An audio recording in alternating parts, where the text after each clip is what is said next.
이번에는 미증시에서 있었던 종목별 메가 이슈들 전해드리는 메가3 시간입니다. 먼저 핀비즈맵 확인해 보겠습니다. 이미 소비재 섹터를 제외한 모든 섹터가 하락했습니다. 최근 상승세를 나타내던 테크주들, 특히 인텔과 퀄컴 등 반도체 그리고 인공지능 관련주들이 대부분 큰 폭의 하락세를 나타냈고요.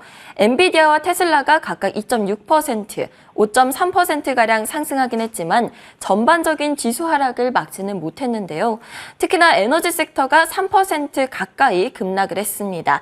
중국의 원유 수요 불확실성으로 유가가 하락을 하면서 쉐보론과 엑소모빌 등이 2% 넘게 빠졌습니다. 나이키의 하락세도 눈에 띄는데요. UBS에서 목표 주가를 하향하자 3.57% 빠졌습니다. 연간 가이던스가 기대에 못 미칠 것으로 예상했기 때문이고요. 한편 페덱스가 장마감 후에 기대에 못 미치는 실적을 발표한 후 2% 넘게 빠지고 있고 중국 ADR 기업들은 대부분 하락세를 나타냈는데 잠시 후에 더 자세하게 알아보도록 하겠습니다. 그럼 오늘의 메가3 확인해 보도록 하겠습니다. 오늘은 자동차, 중국 ADR 그리고 테크주들 소식 가져와 봤습니다. 먼저 자동차 섹터 확인해 보겠습니다. 얼마 전에 GM과 포드가 테슬라의 전기차 급속 충성소인 슈퍼차저를 이용하기로 합의했다는 소식 전해드렸었죠. 여기에 리비안도 합의하기로 했습니다. 현지 시간 20일 테슬라의 전기차 충전기 규격인 NACS를 채택하겠다고 밝힌 건데요. 슈퍼차저는 미국 내 전체 급속 충전기의 약 60%를 차지하고 있고 테슬라와 GM, 포드가 현재 미국 전기차 판매량의 약 80%를 차지하는 것으로 알려져 있습니다. 리비안까지 가세하면 점유율은 더 높아지는데요. 결국에는 이들이 모두 테슬라를 중심으로 하는 NACS를 사용하게 된다면 표준인 CCS에 점차 압력을 가하게 되는 모양새입니다. 이 소식에 리비안은 5.5% 급등을 했고요. 테슬라도 5.3% 급등을 하면서 300슬라를 눈앞에 두고 있습니다.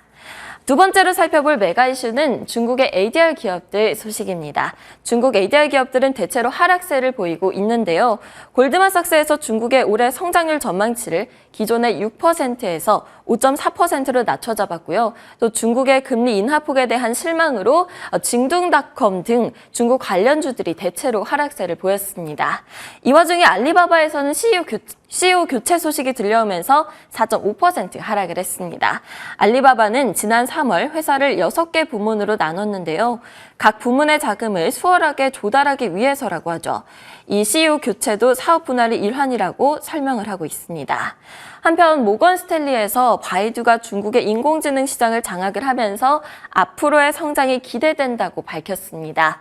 그러면서 목표 주가를 160달러에서 190달러로 투자 의견은 시장 비중에서 비중 확대로 높여 잡았는데요. 그럼에도 불구하고 중국 ADR 기업들의 하락세에 바이두 역시 1.1%가량 하락했습니다. 마지막 메가 이슈는 테크주들 확인해 보도록 하겠습니다. 인텔 소식 가져와 봤는데요. 인텔이 독일의 반도체 공장에 300억 유로 이상을 투자하겠다고 밝히면서 3.77% 하락했습니다. 공장 2개를 설립하기로 했는데요. 다음날 예정인 투자자 회의를 앞두고 나온 결정으로 UBS는 인텔이 파운드리 사업과 팹릭스 제품 사업부를 분리할 가능성이 높다고 본다고 이야기했습니다. 소파이 테크놀로지스는 핀테크 기업이죠. 학자금 대출 상환 재개로 최근 한 달 사이 70%나 급등했었는데요. 간밤에는 소폭 하락하면서 거래를 마쳤습니다. 엔비디아는 에버코어 RSI에서 목표 주가를 550달러로 상향했다는 소식에 2.6% 상승했습니다. 지금까지 메가3였고요. 조금 더 자세한 종목별 이슈들 위원님과 함께 이야기해 보도록 하겠습니다.